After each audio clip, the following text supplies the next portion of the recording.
কুমিল্লার পদুয়া বাজারে ট্রেনের ধাক্কায় বাসের ১২ আরোহী নিহত হয়েছেন। আহত হয়েছেন আরও অন্তত ১০ জন। এই ঘটনায় ঢাকার সঙ্গে চট্টগ্রামের রেল যোগাযোগ বন্ধ রয়েছে। শনিবার রাত ৩টার দিকে পদুয়া বাজার এলাকায় এই দুর্ঘটনা ঘটে। নিহতদের ১২ জনের মধ্যে ৩ জন শিশু ও ২ জন নারী। স্থানীয়রা জানান, চট্টগ্রাম থেকে ঢাকাগামী ট্রেনটি পদুয়ার বাজার রেল ক্রসিং এলাকায় পৌঁছালে চাঁপাইনবাবগঞ্জ থেকে চট্টগ্রামমুখী যাত্রীবাহী বাসের সঙ্গে সংঘর্ষ ঘটে। এ সময় দুমড়ে মুচড়ে যাওয়া বাসটিকে ছেঁচড়ে প্রায় ১ কিলোমিটার দূরে নিয়ে যায় ট্রেনটি। খবর পেয়ে পুলিশ ও ফায়ার সার্ভিস সদস্যরা হতাহতদের উদ্ধার করে কুমিল্লা মেডিকেল কলেজ হাসপাতালে পাঠায়। রেলগেটের সিগন্যালম্যানের অবহেলার কারণেই এই দুর্ঘটনা, অভিযোগ স্থানীয়দের। রাত ৩টার কিছু আগে ট্রেনের সাথে বাসের একটি দুর্ঘটনার সংবাদ পাই। সংবাদ পেয়ে তাৎক্ষণিক আমরা আমাদের মোবাইল টিমগুলিকে পাঠাই, আমরা নিজেরাও আসি। সেই সাথে ফায়ার সার্ভিস এবং স্থানীয় যে লোকজন আছে, রেলওয়ে পুলিশ, তারাও আসে। এসে আমরা সর্বাত্মক চেষ্টা করি আহত যারা তাদেরকে হাসপাতালে পাঠানোর জন্য, সেই সাথে যারা নিহত হয়েছে তাদেরকেও উদ্ধার করার জন্য। মেইন রোড একটা ট্রেন যাওয়ার ট্রেন রাস্তা যেটা আছে, ওই ট্রেন রাস্তার মাঝে বাসও যাওয়ার রাস্তা আছে। তাহলে দুজনের একটা কি সতর্কতা অবলম্বন করা উচিত ছিল। বা এখানে আমাদের যদি গানম্যান থাকে যিনি সিঙ্গেল ম্যান রাস্তা ব্লক করে, উনি যদি আসলে ব্লক করছে কি না আমি জানি না। আরও জানাতে কুমিল্লা থেকে যুক্ত হচ্ছেন সহকর্মী তানফির কন্ধকার। তানফির, এই ঘটনায় যে ১০ জন আহত হয়েছেন তাদের এখন কি পরিস্থিতি, নিহতদের কি পরিচয় জানা গেল? আর বলা হচ্ছে যে সিগন্যালম্যানের অবহেলার কারণে এই দুর্ঘটনা, এ বিষয়ে কি জানতে পেরেছেন? আমরা সর্বশেষ কুমিল্লা মেডিকেল কলেজ হাসপাতালে গিয়েছিলাম। সেখান থেকে সেখানকার যিনি মেডিকেল অফিসার আছেন অজয় ভৌমিক, তিনি আমাদেরকে নিশ্চিত করেছেন যে ১২ জনের মৃতদেহ তারা পেয়েছেন কুমিল্লা মেডিকেল কলেজ। ১২ জনের মৃতদেহ তারা পেয়েছেন কুমিল্লা মেডিকেল কলেজ হাসপাতালে এবং সেখানে ভর্তি রয়েছে এখনো পর্যন্ত ৮ জন। এছাড়াও মোটামুটি আহত বেশ কয়েকজনকে কিন্তু রেফার হয়ে গেছেন, তারা কিন্তু তাদের নাম সেখানে উল্লেখ করা নেই। আর যারা আহত হয়েছে তাদের বেশিরভাগেরই কিন্তু আমরা দেখেছি যে সেখানে তাদের মাথায় আঘাত রয়েছে বলে আমরা দেখতে পেয়েছি এবং সেখানকার চিকিৎসকরা যেটি বলছে যে তাদের মধ্যে ২ জনের অবস্থা কিন্তু তারা এখনো জ্ঞান ফেরেনি। আর যারা কথা বলতে পারছেন তারাও কিন্তু আবল তাবল কথা বলছেন। অর্থাৎ বাসে যে যাত্রী ছিল তারা প্রায় ২৫ থেকে ৩০ জনের মতো তাদের যেই ইনজুরি সেই বা তাদের যে আঘাত সেটি বেশিরভাগেরই মাথায় পেয়েছে, কারণ তারা সেই সময় ঘুমের মধ্যে ছিল। আর আমি সেখানে ওমর ফারুক নামে একজন বাসের যাত্রীর সাথে কথা বলতে পেরেছি, যিনি আসলে আঘাতপ্রাপ্ত হয়েছেন। তিনি বলেছেন বাসটি মূলত চুয়াডাঙ্গা থেকে লক্ষ্মীপুর যাচ্ছিল এবং তারা বাসের মধ্যে আনুমানিক ৩০ জন মতো যাত্রী ছিলেন। তো রাত ৩টার দিকে যখন ঢাকা চট্টগ্রাম মহাসড়কের পদুয়ার বাজার লেভেল ক্রসিংয়ে আসে, সেই জায়গাটিতে ট্রেনটি আসলে বাসটিকে ধাক্কা দেয়। আমরা ফায়ার সার্ভিসের সাথে কথা বলেছি, তারা বলেছে যে তারা এখানে উদ্ধার কাজ যখন চালিয়েছে সেখানে এখান থেকে তারা যে কয়জন নিহত পেয়েছে তাদেরকে কুমিল্লা মেডিকেল কলেজ হাসপাতালে পাঠিয়েছে এবং যারা আহত হয়েছে তাদেরকে কিন্তু বিভিন্ন হাসপাতালে পাঠানো হয়েছে। অপরদিকে আমরা যেটি আরও জেনেছি, পুলিশের পক্ষ থেকে বলা হচ্ছে যে তারা আসলে এই ঘটনার যে কারণ, সেই ঘটনার কারণ সম্পর্কে তারা তদন্ত করছে এবং তারা পরে সেটি জানাবেন। কিন্তু আমরা স্থানীয়দের সাথে কথা বলেছি এবং ট্রেনের যারা যাত্রী ছিল তাদের সাথে কথা বলেছি, যারা উদ্ধার কাজে নিয়োজিত ছিল তারা যেটি বলেছে যে আসলে এই পদুয়ার বাজার লেভেল ক্রসিংয়ে যে গেটম্যান থাকার কথা, সেই গেটম্যান কিন্তু সেখানে ছিল না। অর্থাৎ ট্রেনটি যখন এই লেভেল ক্রসিং পার হবে, ঢাকা চট্টগ্রাম মহাসড়ক পার হবে, তখন কিন্তু তাকে এই বাসটিকে বাধা দেওয়ার মতো কোনো গেট ছিল না, যে কারণে চলন্ত বাসটি যখন রেল লাইনের উপরে ওঠে এবং ট্রেনটি সেটিকে ধাক্কা দিলে কিন্তু এই দুর্ঘটনা ঘটে। এবং আমরা দেখেছি যে পদুয়ার বাজার লেভেল ক্রসিং থেকে অন্তত ১ কিলোমিটার দূরে এই ট্রেনটিকে নিয়ে বাসটিকে আসলে ট্রেন ঠেলে নিয়ে আসে এবং এই ঘটনায় মোট ১২ জন নিহত হয়েছে এই পর্যন্ত আমরা কিন্তু জেনেছি। আর আহত যারা হয়েছে তাদেরকে কুমিল্লা মেডিকেল কলেজ হাসপাতালে চিকিৎসা দেওয়া হচ্ছে। আর এখনও পর্যন্ত ঢাকা চট্টগ্রাম রেলপথের ট্রেন চলাচল কিন্তু ২ লেনেই বন্ধ রয়েছে, অর্থাৎ ঢাকা চট্টগ্রাম রেলপথ বন্ধ রয়েছে। এখানে বাসটি এখনও পর্যন্ত আটকে আছে। আমরা যেমনটা দেখছেন যে এই ট্রেনটি মূলত ইঞ্জিন দিয়ে এই বাসটিকে ঠেলে ঠেলে প্রায় ১ কিলোমিটার দূরে নিয়ে আসে এবং বাসের মধ্যে মূলত যারা ছিল তারা কিন্তু সেখানে নিহত এবং আহত হয়। কুমিল্লা মেডিকেল কলেজ হাসপাতালের তথ্য মতে চলাচল স্বাভাবিক করার জন্য কোনো উদ্যোগ নেওয়া হয়েছে কিনা, বাসটিতে সরানোর কোনো ব্যবস্থা কি নেওয়া হয়েছে? তানভীর, জানতে চাচ্ছিলাম যে ট্রেন চলাচল স্বাভাবিক করার কোনো উদ্যোগ নেওয়া হয়েছে কিনা, যে বাসটি আটকে আছে সেটি সরানোর কি ব্যবস্থা নেওয়া হয়েছে?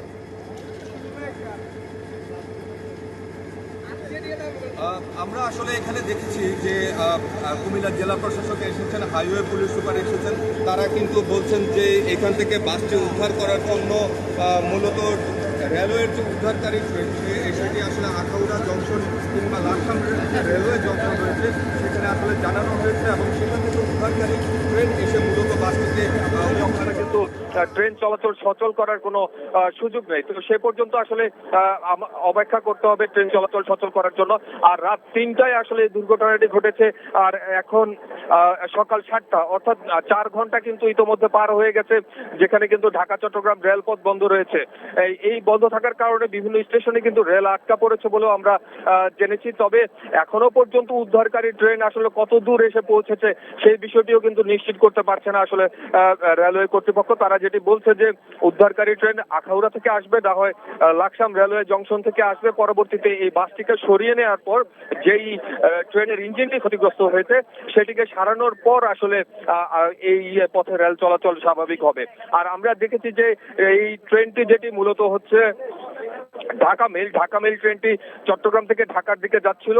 আর চট্টগ্রাম থেকে ঢাকার পথে যাওয়ার পথে আসলে বাজার লেভেল ক্রসিং এ সেখানে মামুন স্পেশাল নামে যে বাসটি সেটির সাথে সংঘর্ষের ঘটনা ঘটে এবং 12 জন নিহত হয় এবং কমপক্ষে 8 জন এখন কিন্তু হাসপাতালে আহত অবস্থায় রয়েছে।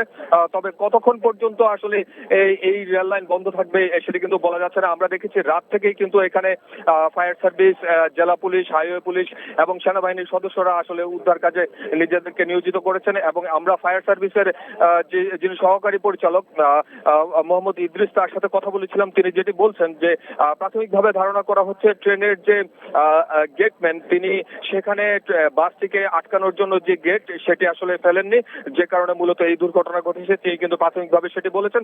আর পুলিশের ইপিজেড ফাঁড়ি ইনচার্জ সাইফুল ইসলাম, তার সাথে আমরা কথা বলেছি। তিনি আমাদেরকে যেটি জানিয়েছেন আসলে দুর্ঘটনার কারণ তদন্ত করে দেখা হবে এবং সেই ক্ষেত্রে জানা যাবে আসলে কার ব্যত্যয় ছিল এবং এই দুর্ঘটনাটি ঘটেছে। আর ঈদের দিন এমন একটি দুর্ঘটনা আসলে এই এলাকার যে মানুষজন তাদের সবাইকে কিন্তু খুবই মর্মাহত করেছে। আমরা যারা দেখেছি এলাকাবাসী আহত নিহত হয়েছেন তাদের পরিচয় সম্পর্কে কি জানা গেল? তারা কোন এলাকার বাসিন্দা?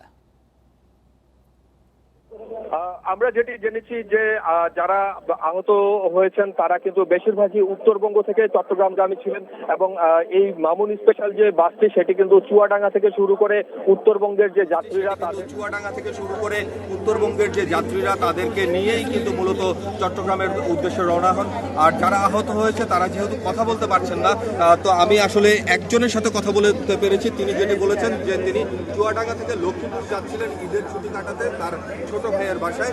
আর তিনি আরও তার পাশে যারা আসলে আহত অবস্থায় ছিল তারাও কিন্তু উত্তরবঙ্গের বাসিন্দা বলে আমরা জেনেছি। তার মধ্যে কিন্তু আমরা একজন পেয়েছি যিনি ঈদের ছুটি পাননি ঈদের দিন, কিন্তু তারপর দিন ছুটি পেয়েছেন। তিনি ঈদ করতে আসলে উত্তরবঙ্গ থেকে নোয়াখালীর উদ্দেশ্যে যাচ্ছিলেন, তখনই কিন্তু দুর্ঘটনায় পতিত হন এবং তিনি কিন্তু এই মুহূর্তে তার মাথায় এসেছেন। আমরা দেখেছি যে ফায়ার সার্ভিস এবং পুলিশ যখন তাদের মালামাল এবং মোবাইল ফোনগুলো উদ্ধার করে, সেই মোবাইল ফোনগুলো উদ্ধার করে নিহত এবং আহতদের পরিবারের স্বজনদের সাথে যোগাযোগ করেছে। এবং আমরা দেখেছি কুমিল্লা মেডিকেল কলেজ হাসপাতালে কিন্তু আহতের এবং নিহতের স্বজনরা আসতে শুরু করেছে।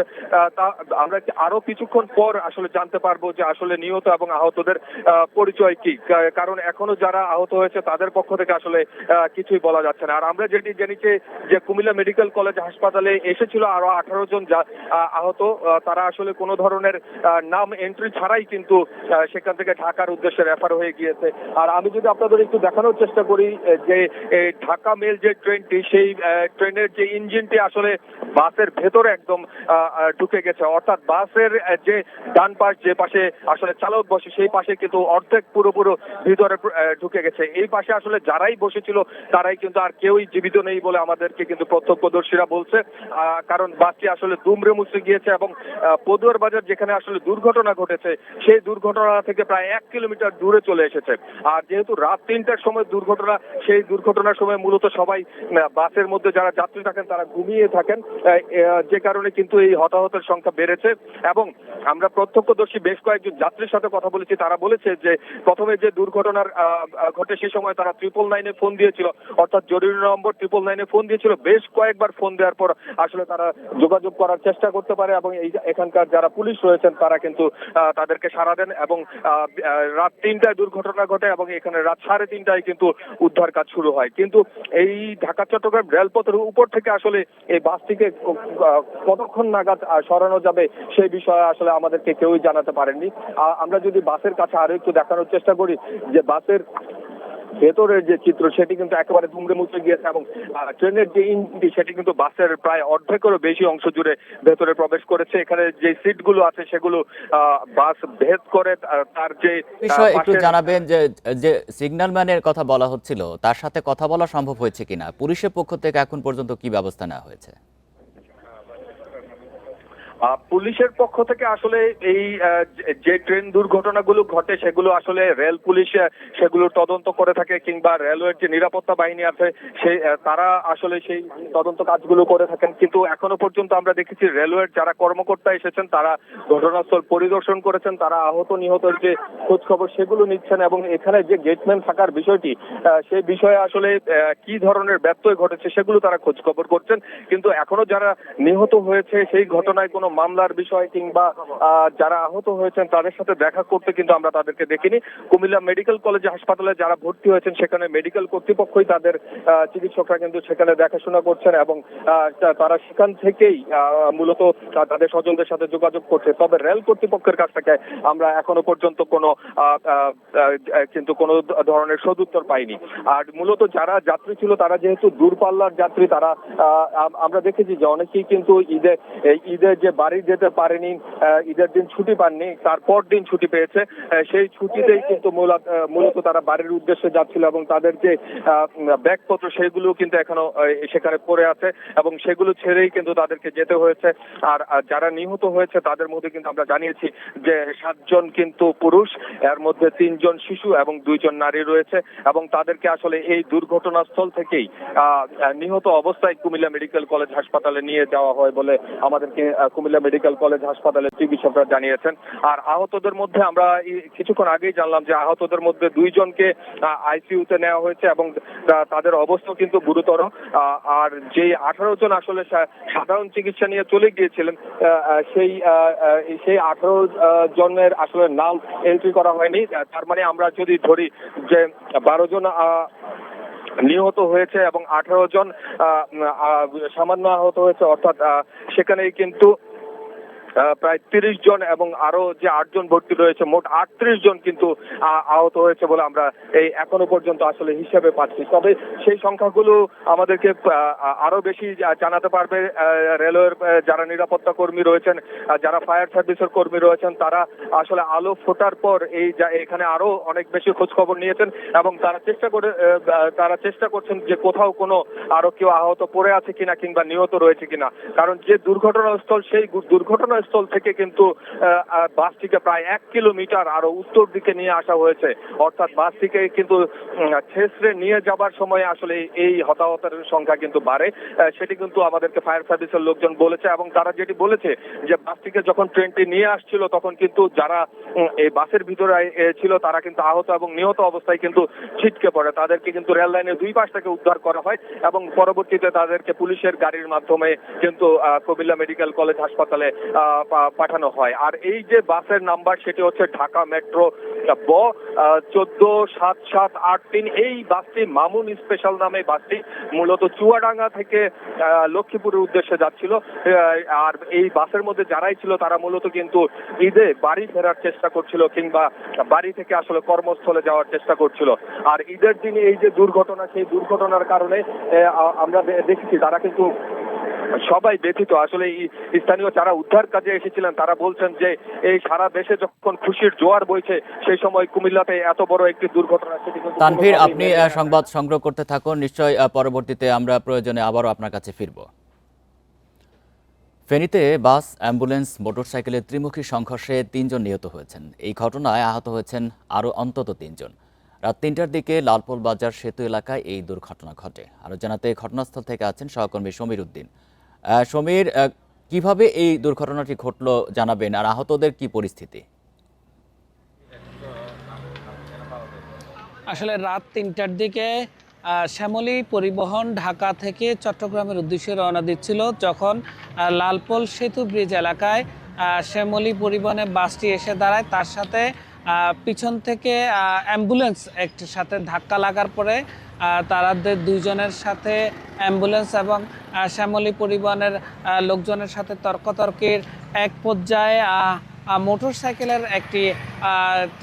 মোটরসাইকেলের যে আরোহী তারা এসেও তাদের এই বাকবিতণ্ডার বিষয়গুলো যখন দাঁড়িয়ে দেখছিল, পিছন থেকে আরেকটি শ্যামলী পরিবহন এসছিল, যে শ্যামলী পরিবহনের যে যাত্রীগুলো অ্যাক্সিডেন্ট হয়েছিল তাদেরকে অন্য একটি শ্যামলী পরিবহন যাত্রী নেওয়ার জন্য তারা কথা বলছিল। ইতিমধ্যে দয়াল পরিবহন নামে এসি বাস এসে শ্যামলী পরিবহনের পিছনে ধাক্কা দিলে তাৎক্ষণিকভাবে মোটরসাইকেল একজন আরোহী এবং দয়াল যে পরিবহন আছে সেই পরিবহনের যে সুপারভাইজার তারা দুজনে ঘটনাস্থলে নিহত হয়। একই সময় আরও আহত হয় চারজনকে ফেনী সদর হাসপাতালে নেওয়া হলে সেখান থেকে আরও একজনের মৃত ঘোষণা করেন সেখানকার কর্তব্যরত ডাক্তার। তবে এদের কারোই এখনো পরিচয় শনাক্ত করতে পারেনি পুলিশ বলছে একজন হচ্ছে দয়াল যে এসি বাস সেটির সুপারভাইজার, আরেকজন হচ্ছে মোটরসাইকেল আরোহী এবং আরেকজন হচ্ছে অজ্ঞাত। আসলে তিনজনের কারোই এখনো পরিচয় সেরকমভাবে তারা শনাক্ত করতে পারেনি। তবে লালপোলের যে সেতু এলাকা যেটি দেখা যাচ্ছে সেখানে মেরামতের কাজ চলছিল, সেখানে একটি স্পিড ব্রেকার আছে, স্পিড ব্রেকার যেটি গতিরোধক, সেই গতিরোধকের যে বিষয়গুলো যে গাড়ি চালকরা আসলে সেখানে তাদের যে নিয়ম সেটিতে না মানার কারণে আসলে এই দুর্ঘটনা ঘটেছে বলে আমাদেরকে এখানকার পুলিশের যে কর্তব্যরত এসআই কাজল আমাদেরকে সেটি জানিয়েছেন। তবে তারা যারা মরদেহ হয়েছে তাদের পরিচয় শনাক্তের জন্য কাজ তারা করছে। আর এটি ছিল আমার কাছে ঢাকা চট্টগ্রাম মহাসড়কের লালপোলের সেতু এলাকায় যে দুর্ঘটনা ঘটেছে সেটার সর্বশেষ তথ্য। ফেনী থেকে জানাচ্ছেন সহকর্মী সমীর উদ্দিন। দল মত নির্বিশেষে ঐক্যবদ্ধভাবে সবাইকে নিয়ে দেশ করতে চান প্রধানমন্ত্রী তারেক রহমান। ঈদুল ফিতর উপলক্ষে রাষ্ট্রীয় অতিথি ভবন যমুনায় সর্বস্তরের জনগণের সঙ্গে শুভেচ্ছা বিনিময়কালে একথা বলেন তিনি। প্রধানমন্ত্রী বলেন, জনগণ যে বাংলাদেশ দেখতে চায় সেই প্রত্যাশিত দেশ গড়ে তুলতে সরকার কাজ করে যাবে।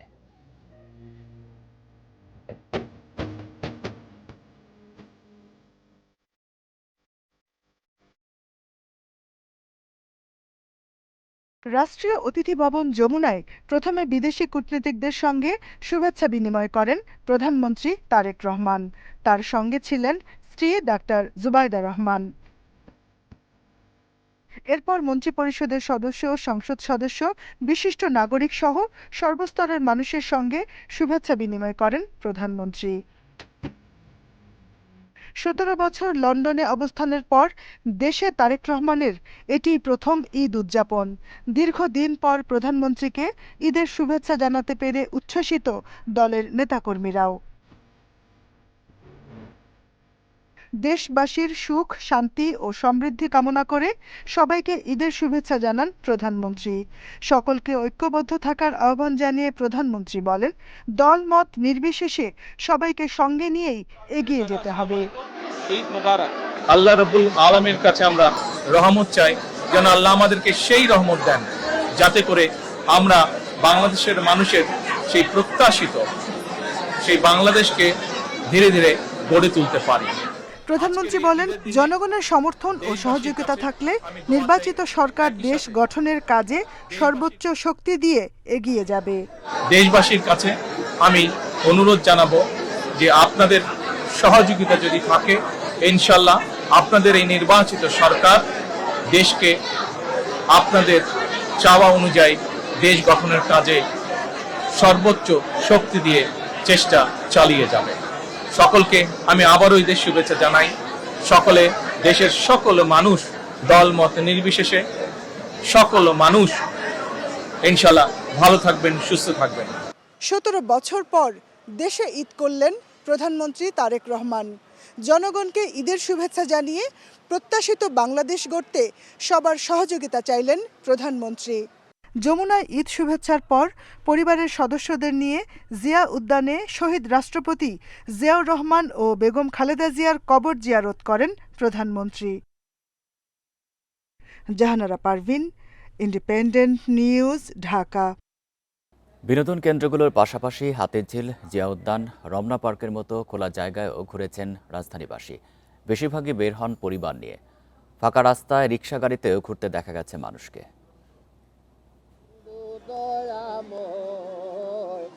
কদম ডালে বৈশারে বন্ধু বাজাও রঙের বাঁশি।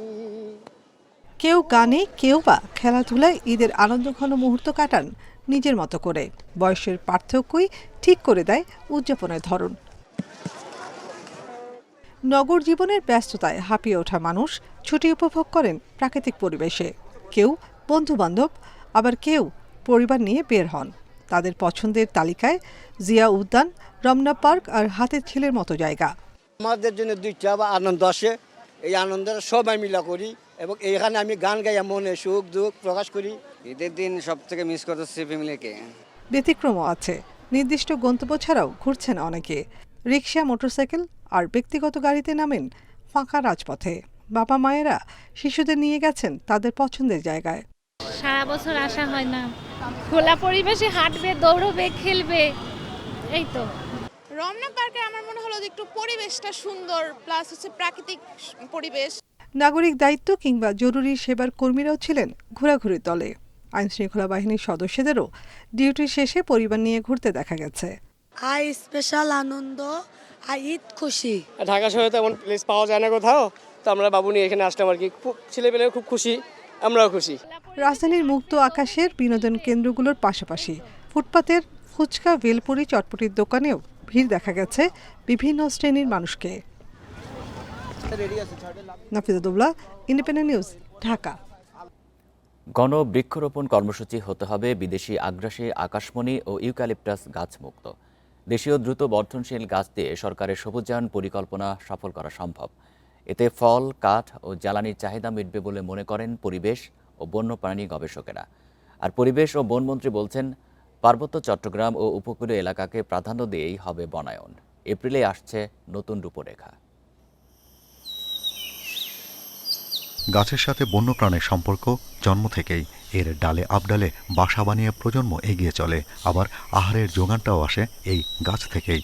প্রকৃতিকে টিকিয়ে রাখতে বড় দায়িত্বটা পালন করছে এক পায়ে দাঁড়িয়ে, দিয়ে চলেছে বেঁচে থাকার উপাদান, সাথে সবুজ ছাতার ছায়া। তবে দেশের এই সবুজের আস্তর ক্ষয় হচ্ছে। সারা দেশে 1,60,000 দখলদারের কবজায় প্রায় 3 লাখ একর বনভূমি, যা সংরক্ষিত বনের 54 ভাগ। এমন পরিস্থিতিতে সরকার হাতে নিয়েছে জাতীয় সবুজ মিশন। 5 বছরে 25 কোটি গাছের বনায়ন হবে দেশে। কক্সবাজার, বান্দরবান, ময়মনসিংহ, সিলেট ও অন্যান্য জেলাতে সরকারি অবক্ষয়িত বনভূমিতে 1,30,00,000 চারা রোপণ, এর মাধ্যমে পাহাড়গুলোকে সবুজে আচ্ছাদিত করা। আমাদের আবার একটা মিটিং হবে 15 তারিখের ভিতর, যাতে করে আমরা মে মাসের মিডল থেকে আরম্ভ করে আমরা বৃক্ষরোপণ শুরু করতে পারি বাংলাদেশ ব্যাপী। গবেষকেরা বলছেন, 80-র দশকে এশীয় উন্নয়ন ব্যাংকের পরামর্শে সারা দেশে ইউক্যালিপটাস ও আকাশমণি দিয়ে সামাজিক বনায়ন গড়ে তোলা হয়, যা ছিল চরম পরিবেশ বিধ্বংসী সিদ্ধান্ত। অবশ্য অন্তর্বর্তী সরকার এই গাছ বনায়নের জন্য নিষিদ্ধ করে। 1000 বৃক্ষের মাঝে আমাদের অনেক গাছ আছে দ্রুত বর্ধনশীল। সেখানে আমরা বিদেশি গাছ দিয়ে আমরা মোটামুটি সারা বাংলাদেশকে ফ্লাডেড করে দিয়েছি। তো সেজন্য নতুন কোনো যখন পরিকল্পনা হবে, আমরা চাইব সেটা পরিকল্পনা মাফিক, বেসড অন সায়েন্টিফিক নলেজ। তাহলে সম্ভব। তাহলে এই 5 কোটি 25 কোটি গাছ লাগালে সেটা দেশের জন্য উপকারী হবে। বিদেশি গাছগুলো লাগানো হলো, তখন এই বিপন্ন বন্যপ্রাণী বা আবাসস্থল বিশেষায়িত বন্যপ্রাণী তাদের একটি বড় অংশ হারিয়ে যাওয়া শুরু করলো। দেশীয় গাছ নির্ভর বনায়নে সারা দেশে সবুজ বিপ্লব সম্ভব। গবেষকেরা আরও বলছেন, স্থানীয়দের নিয়ে বৈজ্ঞানিক পদ্ধতিতে কাজ করতে হবে। কোন সব উদ্ভিদের মধ্যে প্রজাপতি বেশি আসে, মৌমাছিরা মধু সংগ্রহ করতে আসে, বা পাখিরা সেখান থেকে মধু খায়, বা কাঠবিড়ালি, বানর, হনুমান রাতের বেলা আসে, গন্ধগোকুল, ভাম, তারা কোনগুলো খায়, বা বাস ভালুক যেটা বিন্টু রং বলি, তারা কোন সব গাছপালায়, সেইগুলোকে লাগাতে হবে। 2030 সালের মধ্যে বাংলাদেশকে একটি সবুজ ও জীববৈচিত্র্যময় রাষ্ট্র করার প্রতিশ্রুতি রয়েছে। তাই শুরুতেই শিক্ষা প্রতিষ্ঠান ও ২১,৫৭১ কিলোমিটার সড়ক মহাসড়কের দুই ধারে বনায়নের পরামর্শ গবেষকদের। Shahriar Anirban, independent news, Dhaka. শতবর্ষী আম গাছে দুর্লভ অর্কিড আর ৪০০ বছরের পুরনো স্থাপত্যশৈলীর দেখা মিলবে কিশোরগঞ্জের হোসেনপুরের গাঙ্গাটিয়া জমিদার বাড়িতে। ৫০-এর দশকে জমিদারি প্রথা বিলুপ্ত হলেও এখনও ইতিহাসের সাক্ষী হয়ে ঠাঁই দাঁড়িয়ে এই রাজপ্রাসাদ। তবে রাজকীয় এই ঐতিহ্যের মাঝেই বয়ে চলেছে এক নিঃসঙ্গতার গল্প। শেষ বংশধর মানবেন্দ্রনাথ চৌধুরীর মৃত্যুর সাথেই হয়তো চিরতরে বন্ধ হয়ে যাবে এই জমিদার বাড়ির ইতিহাসের দুয়ার। দূর থেকে দেখলে মনে হয় কোনো নিপুণ শিল্পীর আঁকা ক্যানভাস। শতবর্ষী আম গাছের ডালে ডানে বামে দুলছে ডেনড্রোবিয়ান জাতের দুর্লভ অর্কিড। আর এই অনিন্দ সুন্দর প্রকৃতির মাঝেই দাঁড়িয়ে আছে ৪০০ বছরের পুরনো গাঙ্গাটিয়া জমিদার বাড়ি। বিশাল প্রাচীর আর কারুকার্য খচিত বৈঠকখানা জানান দেয় সেকালের জমিদারদের আভিজাত্যের কথা। প্রাচীন এই নির্মাণশৈলী আর স্নিগ্ধ প্রকৃতির টানে প্রতিদিন দূর দূরান্ত থেকে ছুটে আসেন পর্যটকরা। জমিদার বাড়িটা অনেক নাম আছে, অনেক ফেমাস, অনেক খ্যাতি। তো এখানে ঘুরতে এসেছি, ঘুরে ঘুরে দেখতেছি, ভালো লাগতেছে এবং এত সুন্দর একটা পরিবেশ যে আগে দেখতে পারি নাই। এলাকায় এটি পরিচিত মানববাবুর বাড়ি নামে। জমিদার বংশের শেষ ব্যক্তি মানবেন্দ্রনাথ চৌধুরী। স্ত্রী গত হয়েছেন, নেই কোনো সন্তান। আত্মীয়রা থিতু হয়েছেন ওপারে। প্রায় ১০ একরের এই বিশাল সাম্রাজ্য এখন কেবল তিনি আর তার বিধবা বৌদি অনুরাধা দেবী আছেন। দুই নিঃসঙ্গ মানুষের স্মৃতিচারণই টিকে আছে এই বাড়ির স্পন্দন। আমার দেওয়ার ওনার অনেক বয়স হয়ে গেছে, উনি সব কথা স্মরণ থাকেন না, কিছু বলতেও পারে না। কাজের লোকজন আসলে খুব পছন্দ করে, সবাই আসলে সবাইকে নিয়ে ঘোরাফেরা এগুলো খুব পছন্দ করে। বয়স ৮০ পেরিয়েছে, পর্যটকদের সময় দেন হাসি মুখে, কিন্তু আড়ালে যেন দীর্ঘশ্বাস। অবলীলায় বলেন তার মহাপ্রস্থানেই শেষ হয়ে যাবে ৪০০ বছরের এই দীর্ঘ অধ্যায়। আমার পরবর্তী জেনারেশন থাকলে তাদের চাকরি, তাদের আর্নিং, তাদের ব্রেড অ্যান্ড বাটার রোজগার করার এর জন্য অনেক প্রশ্ন শেষ হয়ে যেত। তো এখন আমার একার জন্য তোর কিছুই দরকার নেই। ১৯৭১ সালের এই বাড়িটি ছিল মুক্তিযোদ্ধাদের আশ্রয়স্থল। সেই অপরাধে পাকিস্তানি বাহিনী ও রাজাকাররা এখানে নির্মম হত্যাযজ্ঞ চালায়। প্রাণ হারান মানববাবুর বাবাসহ পরিবারের অনেকেই। ইতিহাসের সেই রক্তভেজা স্মৃতি বুকে নিয়েই আজও দাঁড়িয়ে আছে গাঙ্গাটিয়া জমিদার বাড়ি। Independent news. ফাগুন থেকে জ্যৈষ্ঠ পর্যন্ত খাগড়াছড়ির দুর্গম পাহাড়ি এলাকায় সুপেয় পানির তীব্র সংকট দেখা দেয়। গ্রীষ্মকালে বেশিরভাগ ঝিরি ঝর্ণা শুকিয়ে যাওয়ায় এই সংকট আরও বেড়ে যায়। সমস্যা সমাধানে অগ্রাধিকার ভিত্তিতে পদক্ষেপ নেওয়ার কথা জানিয়েছে প্রশাসন। খাগড়াছড়ির দীঘিনালার বিষ্ণু কারবারি পাড়ায় গ্রীষ্ম মৌসুমের শুরুতেই দেখা দেয় বিশুদ্ধ পানির সংকট। গভীর নলকূপ না থাকায় ঝিরি ঝর্ণার পানির উপর নির্ভরশীল সেখানকার ৭ শতাধিক বাসিন্দা। চাহিদা পূরণে ভোর থেকে পানি সংগ্রহের লড়াই চলে এসব মানুষের। আশপাশে প্রাকৃতিক বন ধ্বংসের কারণে ঝিরি ঝর্ণায় কমেছে পানির প্রবাহ। এতে শুষ্ক মৌসুমে চরম ভোগান্তি পোহাতে হয় তাদের। সবাই ঝিরি থেকে পানি খেতে হয়, ঝিরি থেকে পানি খাওয়ার ফলে অনেক সময় ডায়রিয়া রোগ হয়। পানি আনতে গেলে কমপক্ষে ৩-৪ ঘন্টা সময় লাগতেছে। এখানে সমাধান করার জন্য আমি এই সরকারের নিকট বিনীত প্রার্থনা করতেছি। নির্বিচারে বন উজাড়, অতিমাত্রায় পাহাড়ে পরিবেশ বিরোধী গাছ রোপণের কারণে শুকিয়ে যায় পানির উৎস। এজন্য বেশি করে বাঁশ ও পরিবেশ বান্ধব গাছ রোপণের পরামর্শ পরিবেশবিদদের। প্রাকৃতিক বনকে ফিরিয়ে আনতে পারলেই পানি চলে আসবে। সে কারণে প্রাকৃতিক বনকে ফিরিয়ে আনার জন্য বিভিন্ন ধরনের দেশীয় প্রজাতির উদ্ভিদ যেমন বাঁশ, তারপরে উদাল থেকে শুরু করে বিভিন্ন ধরনের বৃক্ষ রোপণ করতে হবে। সুপেয় পানির সংকট নিরসনে ঝুঁকিপূর্ণ এলাকাতে অগ্রাধিকার ভিত্তিতে পদক্ষেপ নেওয়ার আশ্বাস স্থানীয় প্রশাসনের। এখনো পর্যন্ত কোনো বরাদ্দ না পাওয়ায় আমরা কোনো প্রকল্প এখনো হাতে নিতে পারিনি। বরাদ্দ আসলে আমরা প্রায়োরিটি ভিত্তিতে যে এলাকাগুলোতে পানির সংকট আছে সেই পানির সংকট সমাধানের জন্য আমরা প্রকল্প গ্রহণ করব। ৩ পার্বত্য জেলায় শুষ্ক মৌসুমে ৬১% ঝিরি ঝর্ণার পানি শুকিয়ে যায়। এতে অন্তত ৪ মাস দুর্ভোগ পোহাতে হয় বাসিন্দাদের। Independent news. বাসাবাড়িতে বিড়াল পোষা দিন দিন জনপ্রিয় হয়ে উঠছে চট্টগ্রামে। দেশি বিড়ালের পাশাপাশি অনেক পশুপ্রেমী পুষছেন British short hair, British long hair ও পার্সিয়ান সহ নানা জাতের বিড়াল। চিকিৎসকদের পরামর্শ, নিয়মিত পরিচর্যার পাশাপাশি সময়মতো দিতে হবে ভ্যাকসিন। নীল চোখ আর রেশমি পশম, কখনো আদুরে চাহনি, আবার কখনো খুনসুটি। বিড়ালের এমন রূপ নিমিষেই মুগ্ধ করে যে কাউকে। বন্দরনগরী চট্টগ্রামে এখন ঘরে ঘরে বাড়ছে বিড়াল পোষার প্রবণতা। 2023 সালে শখের বশে মাত্র একটি বিদেশি বিড়াল পুষতে শুরু করেন স্কুল শিক্ষিকা আসমা পারভিন।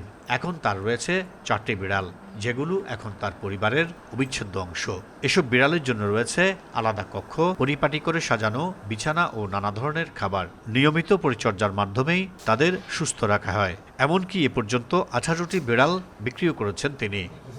2023 থেকে 2026 পর্যন্ত এই কয় বছরের মধ্যে আমার এখন মোট বিড়াল হচ্ছে 4টি।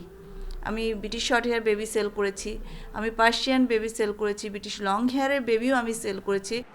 শুধু আসমা পারভিন নন, নগরীর দামপাড়া এলাকার মাসুমও বিড়াল পুষছেন ছোটবেলা থেকে। তবে শখের পাশাপাশি সচেতনতাকেও গুরুত্ব দিচ্ছেন তিনি। আমরা সতর্কতা অবলম্বন করার জন্য নিয়মিত পরিমাণে ভ্যাকসিন, নিয়মিত সময়ে ভ্যাকসিন দিয়ে থাকি। ওকেও আমরা আমাদের ফ্রেন্ডের মতোই নিই, আর ওর সাথে আমরা প্রত্যেকদিন খেলাধুলা করি। বিড়াল দেশি হোক বা বিদেশি, নিরাপদ থাকতে নিয়মিত পরিচর্যা ও ভ্যাকসিনের কোনো বিকল্প নেই বলছেন চিকিৎসকরা। জলাতঙ্ক আক্রান্ত কোনো অ্যানিমেল যদি কোনো হিউম্যান অর্থাৎ মানুষকে যদি কামড় দেয় অথবা আঁচড় দেয়, তার লালার মাধ্যমে রেবিস ভাইরাসটা মানুষের শরীরে প্রবেশ করে।